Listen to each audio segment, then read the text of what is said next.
Hey guys, the Comics Kid 2099 here. Star Wars The Force Awakens is almost upon us. It is coming out in theaters this week, and I've been trying not to get myself too hyped up for this movie because I've been afraid that if I get myself too hyped up, I'm going to be disappointed by the final product. So I haven't even seen any trailers for the movie for that matter, but starting for the last week or so, I've been getting myself pumped up for the movie. I rewatched the original trilogy in preparation for this movie, and in watching these movies, I realized that I wanted to do some kind of video to celebrate The Force Awakens coming out. About 2 years ago, I did a really long video, about 2 hours long, about what I would have done differently with the Star Wars prequels. And I wanted to do something kind of like that with the original trilogy, but it's not going to be 2 hours long. This is just going to be 20 items that I would have changed about the original trilogy. Some of these things would have been really huge problems that I feel like should have been fixed in some way. Some of these things would have been really minor things that you probably wouldn't even notice if they were changed. But I feel like a lot of people, myself included at times, like to think that the original trilogy is completely perfect and flawless, and there's nothing you could do to change that trilogy to make it any better. Just like I think that some people need to let off on the prequels. The prequels were not 100% bad. There were a couple of minor things about those movies that were good. I also think that there were a couple of things about the original trilogy that could have been made better and improved. And I think we all know that. And so this video, I want it to be 20 things about the Star Wars original trilogy that we would change. Number one, let's go ahead and talk about A New Hope a little bit. In the opening crawl of A New Hope, we are told that the Empire has the Death Star, a space station capable of destroying planets. I feel like they should have held this reveal until the point in the movie where Moff Tarkin destroys Alderaan. Imagine, if you will, throughout the entire movie, we are hearing rumors that the Empire has a weapon, but we don't know what it is, we don't know what it does. And then, when Moff Tarkin is questioning Leia, he says, alright, let's do it, and then they destroy Alderaan. Suddenly, everyone in the audience sits up and takes note. Whoa, the bad guys have that under their belt? The heroes are really going to have to step it up if they want to defeat these guys. I feel like any and all dramatic tension that you could have had in that scene is killed by telling us right out the opening gate that the bad guys have this weapon that can destroy planets. Number two, at the beginning of A New Hope, when C-3PO and R2-D2 escape from the Empire and land on Tatooine, they escape in a small escape pod, and some of the Empire guys say, oh hey, there goes an escape pod. There's no life forms on it, it's probably nothing to worry about. Let's ignore the fact that they are looking for stolen plans of the Death Star. These plans would not be life forms, so in theory, you should be looking at every single thing that escapes from this ship because the stolen plans might be on that escape pod. I feel like a really easy way to have fixed this pretty big plot point in this movie would be to have R2-D2 use his magic computer interface stick and make all of the escape pods escape at the same time. He and 3PO gets on one of the pods, they leave, all of the pods go out, and then the Empire guy can say, oh, it must be a malfunction. And that would be a lot more believable than one escape pod going out and it being a malfunction. This way, all of the pods go out, these guys aren't going to be expected to check all of the pods for the missing Death Star plans. And then later, when they can't find the Death Star plans on board, it's like,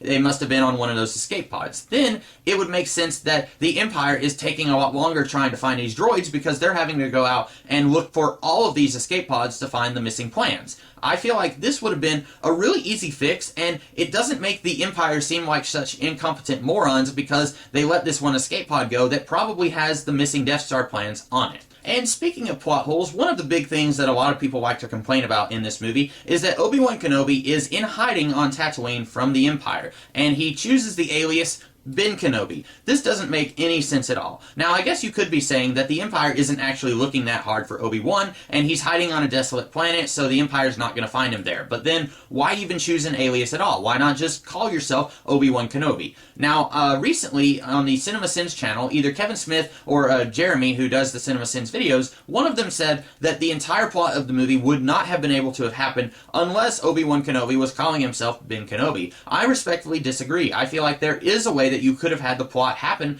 if Ben Kenobi chose a completely different alias. Let's say that Obi-Wan calls himself Gordon Shumway, and let's say that he is kind of the Doc Brown or the Rick Sanchez to Luke Skywalker. He is the older friend to this younger guy, and he wants to go out and hang out with Luke and shoot womp rats or stuff like that, and they're hanging out all the time. And then Luke, at one point, he goes to hang out with Obi-Wan because he does this all the time, and he's complaining about how much his aunt and uncle suck, and then he says, oh, by the way, we have this droid that I think was stolen. it belonged to a guy named Obi-Wan Kenobi. And then Gordon Shumway freezes and he says, listen, there's something I need to tell you.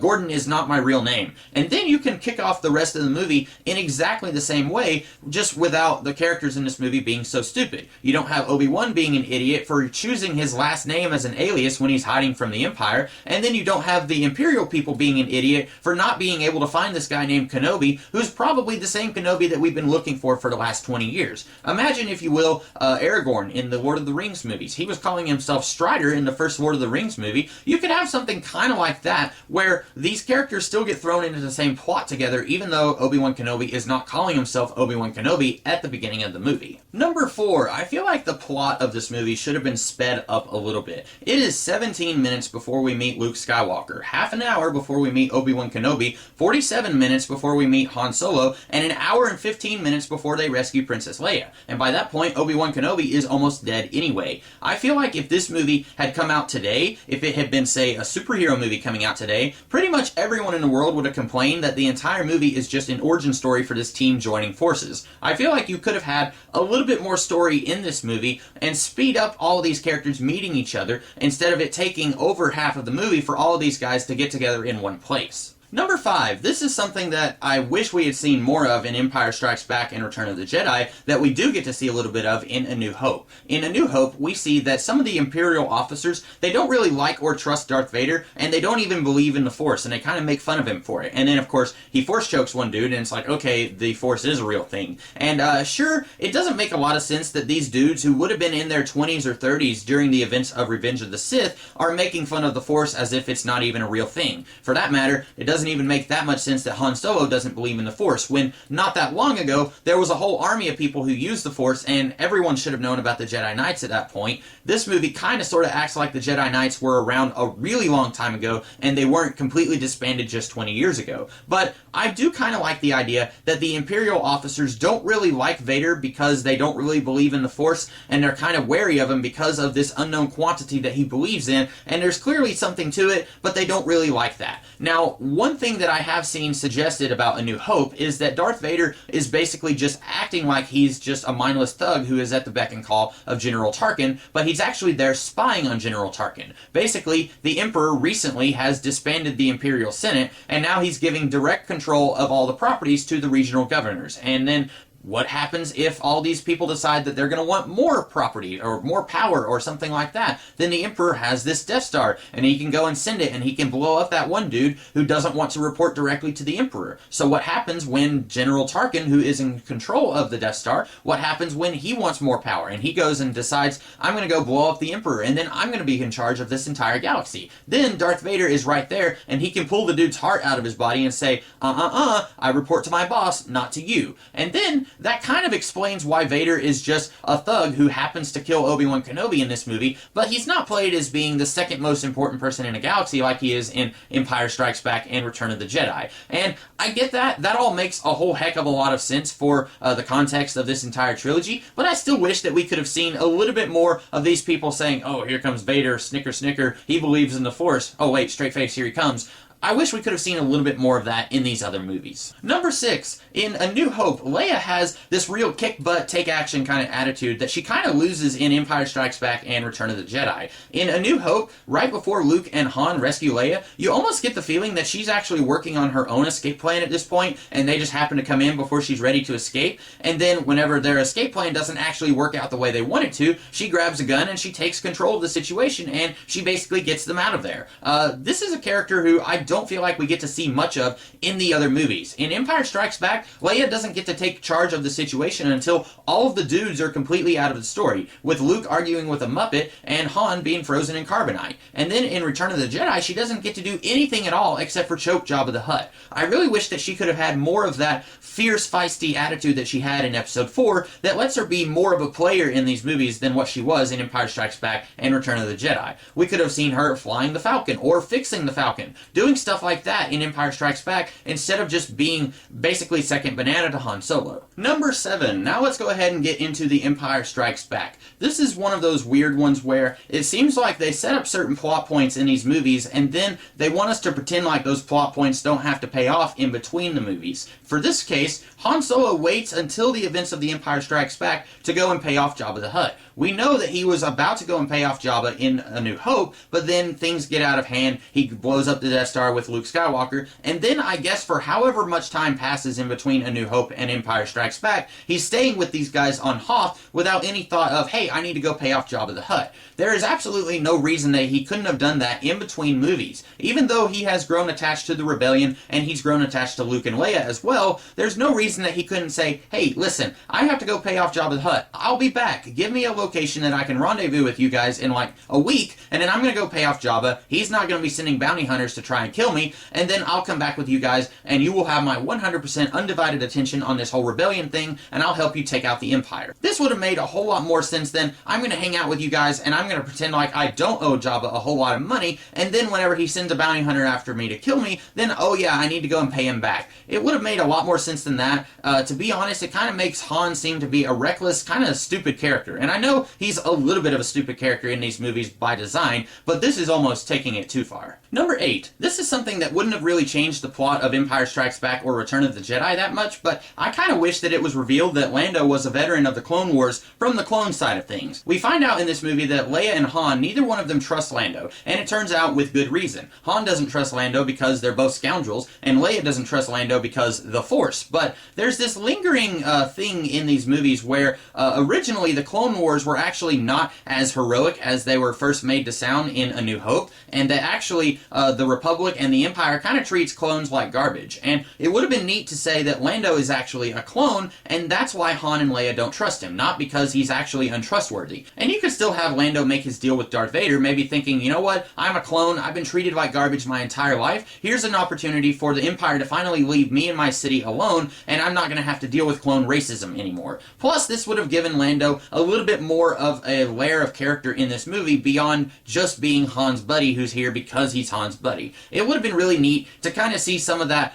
clone racism stuff being worked out in this movie and the next movie, and it wouldn't have even changed the plot of those movies that much. Although, if they had gone with this change in these movies, I'm afraid that Lucas would have then tried to have shoehorned young Lando into one of the prequel movies, saying that he met Obi-Wan Kenobi and Anakin Skywalker, which, just because two people fought in a war doesn't mean that they actually knew each other in that war, so that really wouldn't have been necessary. Plus, I just think it really would have been cool to have delved into the Clone Wars a little bit more in these movies outside of that one line in A New Hope. Number 9. Luke insists when he is leaving his training with Yoda that he is going to Cloud City to rescue Han and Leia from torture and or death. Yoda keeps saying, if you leave now, you are going to fail as a Jedi Knight, and you are going to become the next Vader. We know that Luke would rather die than join Vader. We actually see that happen, so he does prove Yoda wrong, but what would have been nice to have even further proven Yoda wrong is if he actually tried to rescue Leia. At one point, he's in the hallway, and Leia is being marched by with stormtroopers and Boba Fett, and she's screaming at Luke, hey, no, it's a trap, don't go in there, it's a trap, and Luke basically just lets her walk away so that he can go and fight Darth Vader. Now, I know that he's not actually there to get revenge on the man who killed his father. He claims that he's there to rescue his friends, but it would have been a really nice thing if he had tried a little harder to rescue Leia before seeing Darth Vader and saying, you know what, I'm going to go after this guy. He's the man who killed Obi-Wan, and he's the man who killed my father. I feel like that's something that would have further solidified Luke's reasoning for leaving Dagobah in the first place, and it would have made his reasoning for leaving make a little bit more sense and be more justifiable. As is, it kind of seems like even though Luke did prove Yoda wrong, he didn't become the next Darth Vader, it does seem like he was lying about his reason for leaving Dagobah in the first place. He really did just seem to want to go there just to get revenge on Darth Vader. Number 10. Much like how Han Solo chose not to pay his debts to Jabba the Hutt in between A New Hope and Empire Strikes Back, why didn't Luke go back to Dagobah in between Empire Strikes Back and Return of the Jedi? Yes, I know we had that whole rescuing Han Solo thing that we had to stage, but was Luke really integral to that whole plan? You could have had Leia and Lando, and for that matter, the entire rebellion go to Tatooine and rescue Han from Jabba. You could have Leia and Lando convince Mon Mothma and Admiral Akbar, hey, listen, Han Solo has been really integral to the rebellion for the last 2 movies, let's go and rescue him real quick. It'll take all of us about 5 minutes to go and kill Jabba and take Han Solo back, and then Luke Skywalker can go back to Dagobah and he can train with Yoda. I know that it would make a better film if we have all of our main characters go and rescue Han, but that's a problem with Return of the Jedi that I'll get to in a minute. But it also kind of makes Luke seem like a jerk for not going back to Dagobah in this entire time. We're not exactly sure how much time happens in between Empire Strikes Back and Return of the Jedi, but it seems like it's at least enough time for Luke to have completely mastered being a Jedi Knight. He even made his own lightsaber, but then when he goes back to Dagobah in Return of the Jedi, he acts like he hasn't talked to Yoda since Empire Strikes Back. And he's saying, hey, by the way, is Darth Vader my father? If he had gone back to Dagobah in between these two movies, he definitely would have asked Yoda that in between these movies. It just seems really weird that Luke was somehow able to completely become a Jedi Knight without Yoda's help, and then he decides, yeah, I better go back to Dagobah, even though I probably could have gone back this entire time, and they really didn't need me to go and rescue Han at this point in this movie. Number 11. Like A New Hope, the plot of this movie is kind of barren. Basically, the first third of this movie is the rebellion leaving their Hoth base because the Empire found them, and then the rest of the movie is Luke training on Dagobah, which we find out most of his training was a lie anyway, because Yoda tells him that if he once gives in to the dark side, he is permanently lost, and if he goes and finds his friends and helps his friends, he's going to become the next Darth Vader, which, as we've already established, that didn't happen. Yoda was completely wrong. And also, while all of that is going on, Han and Leia are doing even less than Luke. They're basically on a honeymoon minus the marriage, and then they get captured by the Empire, and they're used as bait to bring Luke to Cloud City. The entire movie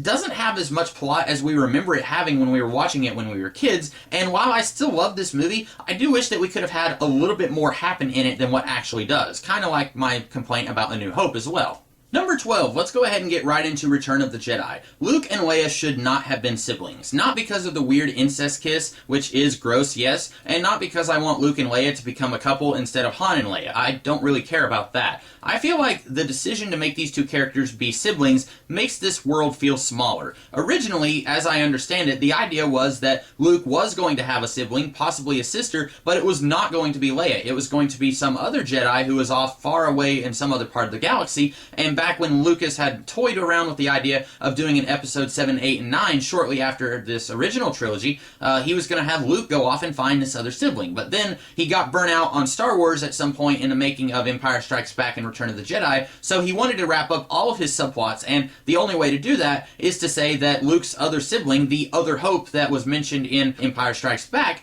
is going to be one of the characters that we already have in this movie. And so Leia drew the short end of the straw. I feel like this is the beginning of a big thing that we see in the prequel trilogy, where all of this world feels a lot smaller because of things like Obi-Wan met Boba Fett at one point, and Darth Vader met Boba Fett. Stuff like that. We never got the sense that this world was that small in A New Hope and Empire Strikes Back. And this reveal in Return of the Jedi begins that whole idea of let's connect everything with itself so that this whole world feels smaller and more connected than what it actually was in the first two movies. Number 13, Luke should have gone out at the end of the movie to seek out the other Jedi Knights who were hiding out, kind of like how Obi-Wan and Yoda were. Yes, Yoda tells Luke that he is the last of the Jedi, but Yoda and Obi-Wan basically are always liars. There's like 2 points in the entire trilogy where both of them are telling the truth. And there's an idea that maybe there are other Jedi Knights out there, but Yoda is lying to Luke because if he's going to go and fight Vader, Vader's going to be able to read his thoughts. In fact, Vader is able to read Luke's thoughts. He finds out that Luke does have a sister, and if he's not able to turn Luke, then he is going to go and try and turn his sister. So if Yoda had said, by the way, there's like 30 or 40 other Jedi Knights out there hiding around, and we haven't told you about it, then when Luke goes to fight Vader, if Vader finds out about them, then the entire galaxy is really screwed, because Vader's probably going to go and try and find those guys, and he's going to convert them to the dark side, or he's going to kill them. So I like the idea that at the end of the movie, instead of everyone just having a big huge party because apparently all the bad guys have been defeated, maybe Yoda and Obi-Wan's Force Ghost could have said, okay, now that the Emperor and Darth Vader have been defeated, sorry Anakin, you need to go out there and you need to find the other Jedi Knights who are hiding around. You need to start up the new Jedi Order, and you need to be in charge of it now. I feel like this would have been something that would have been kind of tricky to play around with, because like I said, by this point Lucas was definitely getting burnt out on the entire trilogy, and he just wanted it to be done with. He didn't want to do any more Star Wars at this point, so he didn't want to set up a possible sequel with Luke going out and finding the other Jedi. But I think you could have done this in such a way where you're not teasing a possible sequel, but you could have Luke go out and have further adventures like finding the other Jedi Knights. Number 14. The Ewoks should have been less cute and cuddly. I don't actually have a problem with the Ewoks in premise. I know a lot of people really have this big issue with the Ewoks are able to defeat this technologically advanced army with sticks and stones, and they just don't think that that's believable in any way. But if you look at some real wars in our history, like the American Revolution or the Vietnam War, those wars basically happened like this, with a technologically inferior army defeating a technologically advanced army with inferior weapons. That sort of thing is not impossible to believe. I have a problem with the Ewoks because they are walking teddy bears. And this is something that I didn't have a problem with when I was a kid because I was a kid. But as an adult, this feels like the beginning of Lucas trying to kidify the prequels with things like Jar Jar Binks by having little teddy bears that he can turn into toys in Return of the Jedi.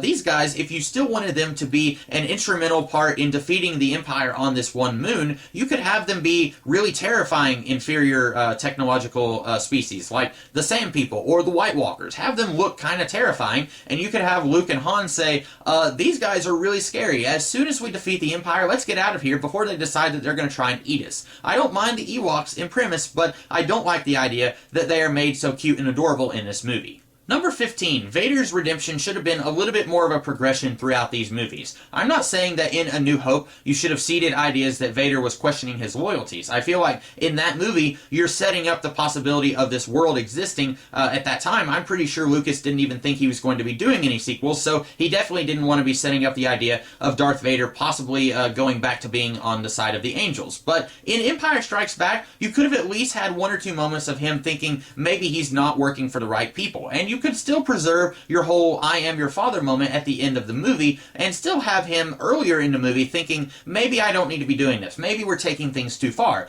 Then this would make the audience very uncomfortable because this is the guy who killed Luke's father and Obi-Wan Kenobi, and now they're trying to make us feel sorry for this guy, and then when we find out that he is Luke's father, then suddenly we're actually going to be rooting for him to come back to being a good guy because he's been thinking about it in Empire Strikes Back. He's not fully there yet, but he's maybe questioning his loyalties a little bit. And then in Return of the Jedi, when he sees his son being tortured by his boss, he needs to say, okay, that is the final straw. I put up with a lot of stuff, I've done some very evil things, but I need to redeem myself here and now. Instead, as it happens in Return of the Jedi, it kind of feels like we've got this guy who was pretty evil throughout all of these movies and showed no signs of ever becoming a good guy again. Suddenly it's like, oh yeah, I'm a good guy because my son was being tortured for 30 seconds in front of me. It feels like it could have been handled a little better in this trilogy, and you wouldn't have even had to have gone back all the way to A New Hope to see that progression of being a good guy once again. You could have done a little bit of it in Empire Strikes Back, and I think it would have worked out a little better.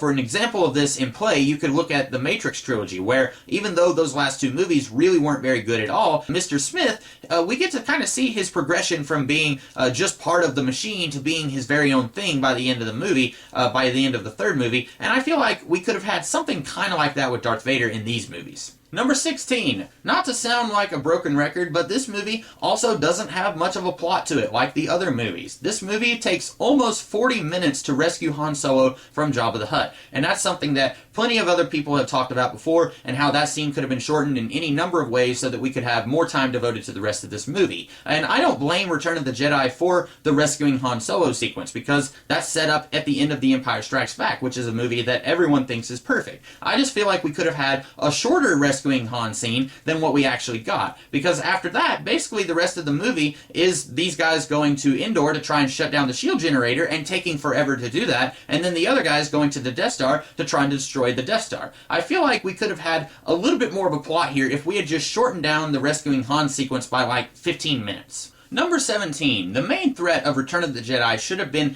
anything else other than another Death Star. Literally anything other than a recycled version of what happened in Episode 4 would have been fine. I can't think of anything that they could have done that would have felt more epic than what had happened in the previous two movies, but just about anything else would have at least been more fresh and interesting than, oh, we've already seen this before 2 movies ago. For example, let's say the Emperor wants to order a new batch of clones to try and finally wipe out the rebellion, so the rebel forces have to go to the clone factory and shut it down before production begins. Something like that would have been at least more interesting than another Death Star. And yeah, I know that particular plot would have required knowledge of the prequels, which I'm 100% sure that Lucas did not have in 1983, but it could have been anything. It didn't have to be something tying into the prequels. It could have been anything else. I don't like the idea that it's just the same thing that we fought in Episode 4, and this time it's a little bit bigger. Number 18. I mentioned earlier that Luke Skywalker should have ended this movie going out and seeking out the other Jedi Knights who were in hiding. On the same token, I feel like we should have had Leia, Lando, Han, maybe even Wedge, feeling like, okay, we've defeated the big bad guy, we've got the Emperor out of the way, Darth Vader is dead,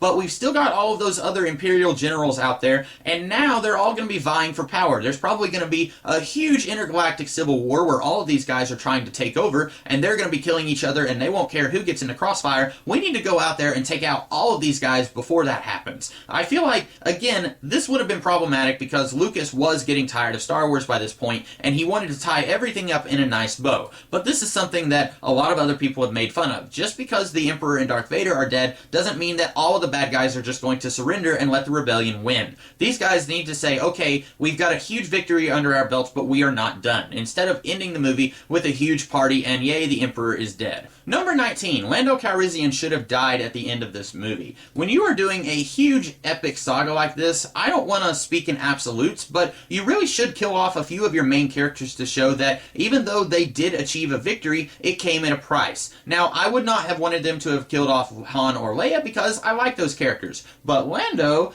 I don't really hate Lando, but he doesn't actually get to do a whole lot of anything in this movie other than go off and destroy the Death Star, which is something that we already saw in Episode 4. I feel like it would have been really nice if we could have had Lando die in some heroic sacrifice so that the rest of his friends and the rest of the rebellion could win, and it's some sort of big screw you to the Empire as he's dying. Like maybe he has a big bomb and he blows up one of the Star Destroyers or something like that. Then you have your heroic sacrifice, you feel like the good guys have lost something to achieve this victory, and Lando actually gets to do something in this movie. Plus, I feel like it would have fully 100% redeemed him for his actions that he took in Empire Strikes Back. Now, some people would say that he was already redeemed by the time this movie started. I would say not quite. He still had a little bit of ways to get there. Like I said, I don't hate Lando, but I think that this would have given him more something to do, and I think it would have made people like Lando even more for taking a courageous hero's death and trying to stick it to the Empire one last time. And number 20, the last thing that I would have changed about the Return of the Jedi. I feel like we should have had